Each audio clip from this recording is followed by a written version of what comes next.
kuonetsa kuti ziphasozi aone kuti zomwe ndalandira ndizi zakwa kutembwe ndizi zakulunzu ndizi kaya zafika paboma kudowa kujaso amaona kuti zako chigudu ndizi konsakambewa kaya zakuwenera ndizi timakapereka kumidzi kuja amene amatithandiza kugawa ndaziphunzitsi timafuna poyambira mumvetsetse pamenepa ndi lero ma MP angobwera kuno kudzangodzidzimutsa kuyamba kumwaza makhadi ndi zina zote si chinthu chabwino ayi ndi chinthu chodabwitsa komatu Sambo musanapitirire mwina kunjako ena nkumadabo kuti kunotu ndi malo amene kuli nkhokwe zachimanga mukupezekako bwanji? Okay, amene amadziwa ntchito za shipping za logistics ma warehouse ambiri ali kukanengo kuno katundu amene amasunga sikuti amasunga chimanga chokha kumasungidwa ngakhale mwina zipangizo za mankhwala zosiyanasiyana zipangizo za magetsi zosiyanasiyana zipangizo za makompyuta zosiyanasiyana muno tili muno ifeyo tinangotengako mbali imodzi mbali inayi muona kuti kuli katundu wina amene yuyu akuoneka payu katundu amene yuyu ndi wa e-government muona ndi makompyuta amenewa komanso zina za data center mukapite mbali inayo muona kuli njinga za moto za makampani osiyanasiyana ifeyo pali panopa timangokozerako za ma ID zokhazokhazo ndi amalawi amvetsetse sizogwirizana kuti nkhokwe zachimanga ndi ma ID ndikunena kuti malo osungira katundu ndiye katundu uja akafika ku boma lililonse amagawidwa kuti akafike kwa munthu wake oyenerera tili ndi software amene timagwiritsa ntchito imene timati document tracker kapena document tracking system imene yopanga track ma document ndona kuti kadi ija ikati yafika tidziwe kuti kodi yafika pa airport yafika kukanengo kuno kapena yanyamuka kukanengo kuno yafika kukasungu kuja yatengedwa yapita ku center ndipo munthu watani walandira nchifukwa maona kuti timamwaza mauthenga ama SMS ndichifukwa tili ndi information yonseyi kuti tigwiritse ntchito ndiye pali panopa tikungofuna kuti amalawi adziwe kuti ni zimene timapanga pali pano komanso tikuthokoza mabungwe osiyanasiyana pali Malawi Human Rights Commission anabwera kuti adzaone komanso ma CSO ena ndi ena komanso adindo osiyanasiyana ngakhale atsogoleri a chipande tafotokozera ndipo iwonso ali osangalala ndi othokoza kuti zinthu zonse zikuyenda bwino mmene anachitira anthu analakwitsa mwina pang'ono mwina adakatipempha kuti atiuze chifukwa ife timagwirana akuparliament aja timayenera tizigwirana ntchito limodzi tili ndi komiti yathu mwina adakadzera komiti imeneyo koma anabwera mokhala ngati tsopano ambushi kuzamba kumwaza katundu kuti kukusindikizidwa ziphaso zaunzika mwina nkhani yake itokhala yoti ino mwina simukuwapatsa information amene simukuwauza mokwanira zokhudza ndondomeko imene mpaka nangobwera kuno mwachoncho amenewa amapatsidwa information yokwanira ndipo ife tikupempha kuti chonde tisagwiritsidwe ntchito ndi atsogoleri a zipani ngati NRB mu njira yosiyanasiyana chifukwa ife ndife amalawi ife ndife ogwira ntchito amalawi tikugwira ntchito ya amalawi kuti amalawi athandizike akhale ndi chiphaso chaunzika nchifukwa tikunena kuti dziko lino lili patsogolo kwambiri kuchita bwino kwambiri ku nkhani ya kalembera waunzika chifukwa tikugwira ntchito limodzi ndi adindo ma MP atolankhani ngati inu komanso anthu ena onse osiyanasiyana amene akutithandizira malo ano titabwera atolankhani tinayitana malo ano titabwera akuluakulu osiyanasiyana anabwera pano ngakhale ma ambassadors amaiko osiyanasiyana anabwera pano munaona ndithu ma development partners ogwira ntchito zomwe sizili zaboma ochoka mabungwe akuluakulu a dziko lapansi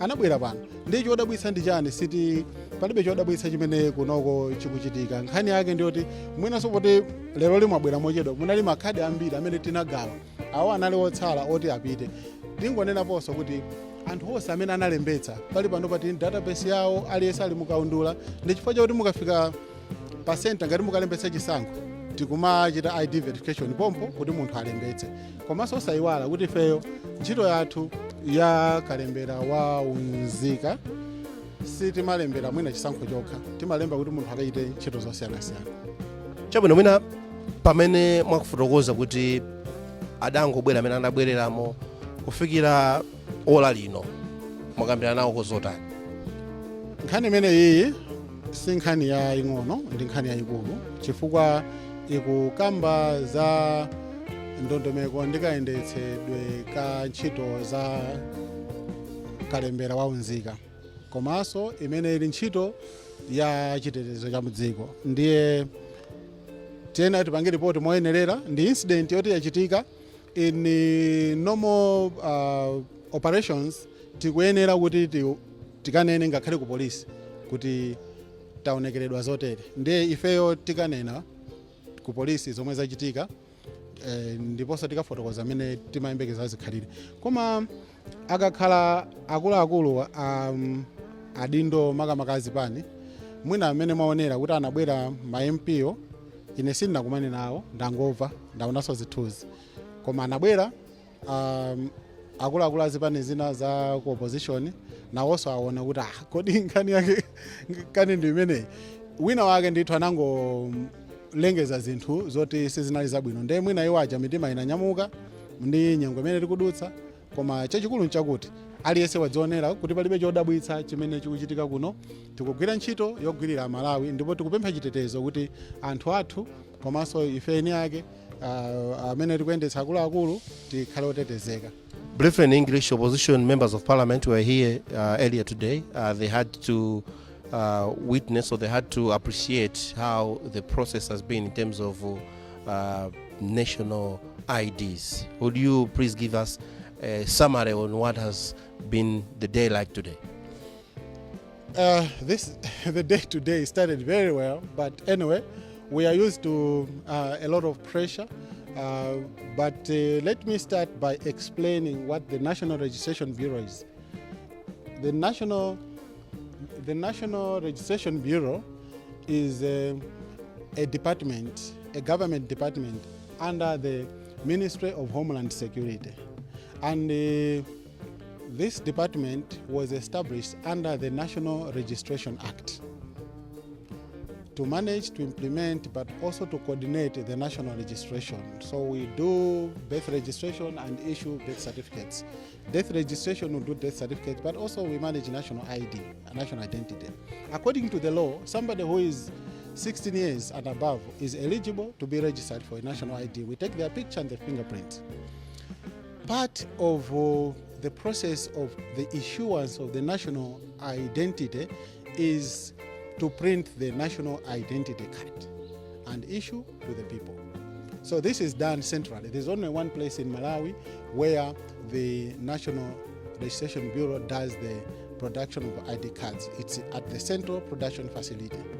However, because of the backlog, we had procured international commercial security printer to do printing of the national ID cards for Malawi. This is one of the reputable commercial security printers in the world. So when the cards came, we announced. All this process, by the way, followed through the normal public procurement process, but also we had engaged all the stakeholders, including the parliament. And when the cards came, the consignments were very big, obviously, but we invited stakeholders, including the media, the reporters, to witness the arrival of the shipments. And this is part of our ID card printing and distribution process for the logistics. And this is one of our warehouses where we kept that big consignment of cards.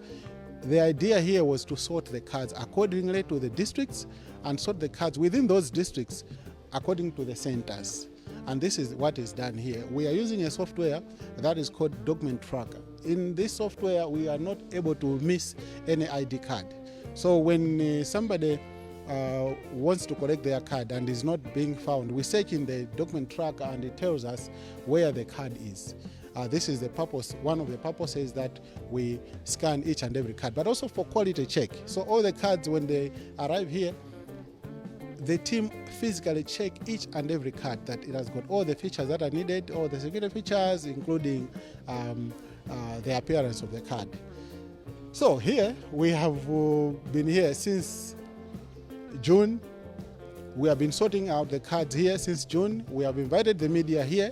We have invited our stakeholders, including the CSOs and the other partners. We have been invited here, even the ambassadors, the development partners as well. They've been here. So even the members of parliament, they know that we are distributing the cards from abroad. So we have distributed all the cards which were here, and the remaining few are the ones which they found here. So this process is actually at the very end of the process. It is very regrettable that trusted people, the leadership, like the members of parliament, could storm a protected place like this one, scaring our officers and splashing all the cards.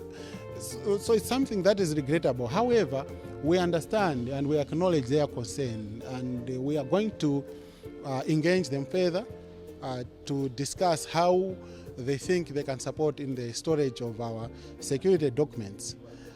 It is very regrettable, as obviously this is an operational issue. We also have to report to the police, and the police might have to take their action. Thank you so much for your time. Thank you very much, and thank you everyone. We are here to save all the Malawians and to give the best to the people. Thank you. That's Mr. Sambo from the National Registration Bureau.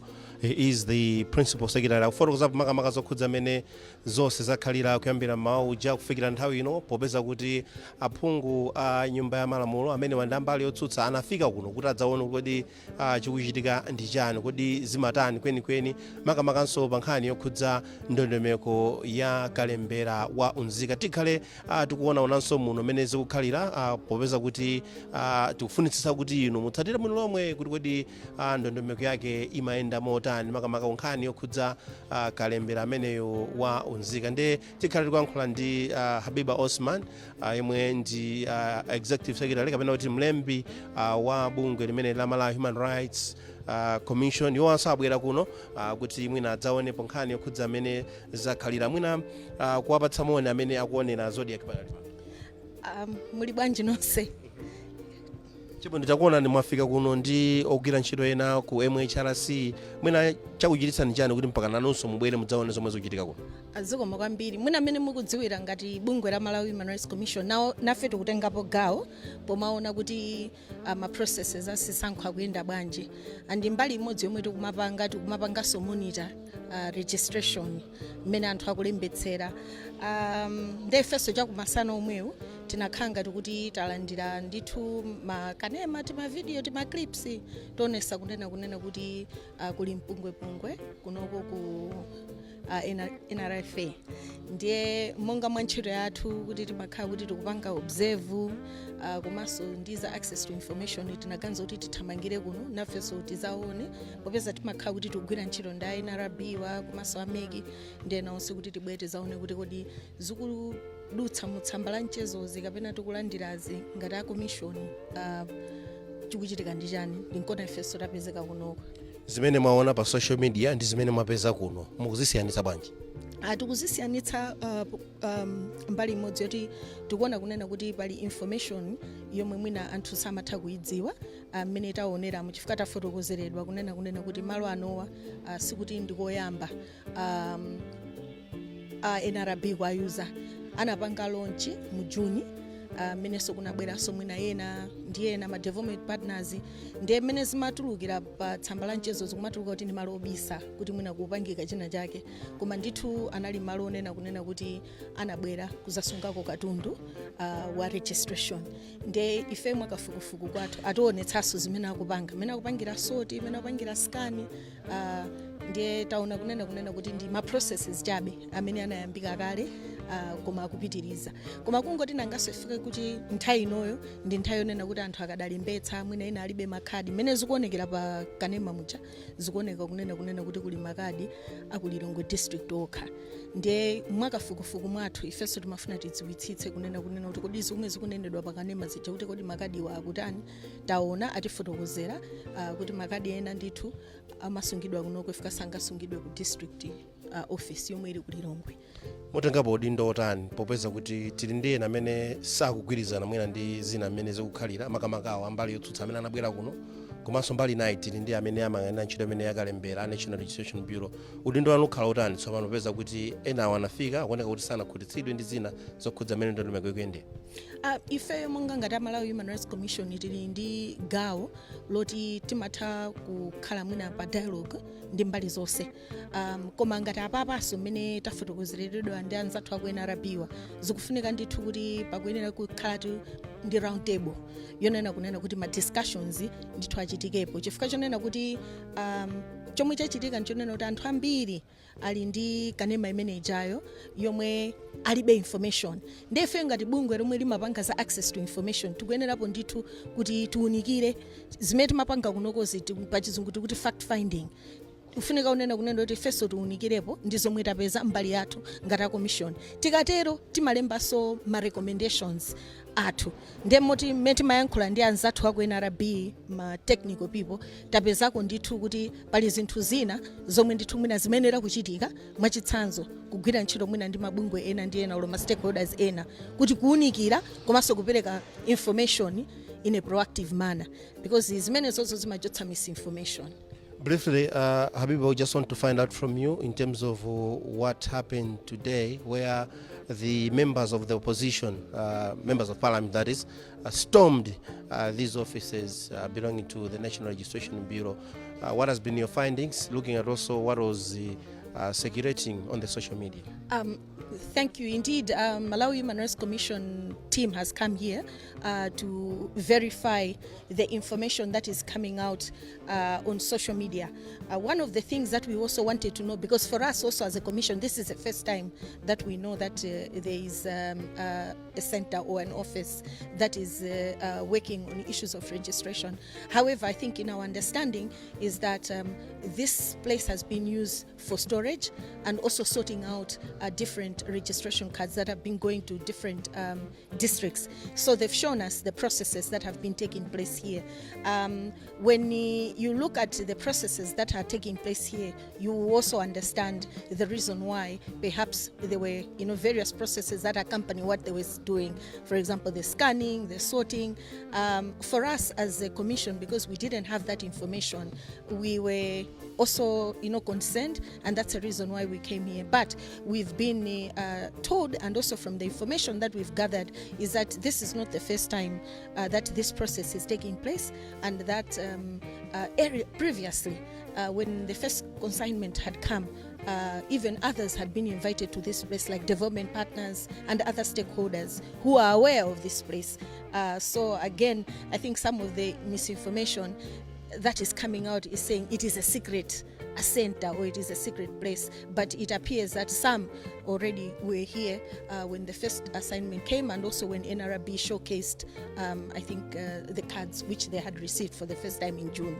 As MHRC, how do you intend to intervene on the matter? The opposition members of parliament are still not convinced on how NRB is carrying out its operations. Well, I think we have a responsibility, particularly under the Access to Information Act, to also share some of the findings that we have found here. Again, I think it is also very important that as a commission we make recommendations which would go to all parties, but more importantly, I think recommendations that citizens may wish to know what is here, because what people are seeing on social media may be different from what is actually on the ground. So it's also very important that we share that kind of guidance, but again also I think we'll be making some recommendations of some of the things that we have noted as a commission. Maybe what would be your word to Malawians who are following Zodiac? We are in a very difficult period, or a tense period, where the registration is in process and people are waiting for the 2025 elections. Perhaps maybe again quoting the Access to Information Act, I would say that at this very volatile time, it is very important that when we get information, we must verify the information, but at the same time also we must be alert to the fact that there are so many interests at play, and people may have different versions, but what is important is to really do fact finding to make sure that we are verifying the truth and that we are avoiding misinformation and disinformation, which will have the effect of bringing maybe chaos, but at the same time also bringing issues of credibility at play. So what is also important, I think, from our side, as we make our recommendations, we would really urge Nrb to ensure that there's a easy flow of information, but also sharing information on time, but also proactive disclosure on the processes that are taking place, so that we do not create an environment that can lead to suspicions, etc. Thank you so much for your time, Habiba. Zikomo kwambiri, tathokoza. Ndithu amene ndi Habiba Osman, yemwe ndi mlembi wa bungwe la Malawi Human Rights Commission, nawonso afika kuno kukanengo ku National Food Reserve Agency, kumenso kuli gawo lina limene akuluakulu a National Registration Bureau akugwira ntchito yawo. Ndifuna ndingomva kuchokera kwa mzanga Winston Kayimira, amenenso wakhala ali kuno kuyambira ndithu pakanthawi makamaka zina zomwe zaonekapo, ndipo kuno kunafikanso makamaka mtsogoleri wa chipani cha Alliance for Democracy ya Food, amenewa ndi Enoch Chihana, amenenso anadzaona nawo makamaka mene zakhalira potsatiranso kubwera kwa aphungu ambali yotsutsa mnyumba ya malamulo. Mwina Winston watsatira bwino lomwe, tamva kuchokera kwa Habiba Osman, komanso tamva kuchokera kwa Sambo, mlembi wamkulu wa National Registration Bureau. Mwina kufotokozapo motani pa zina zimene waziona kuno kanengo.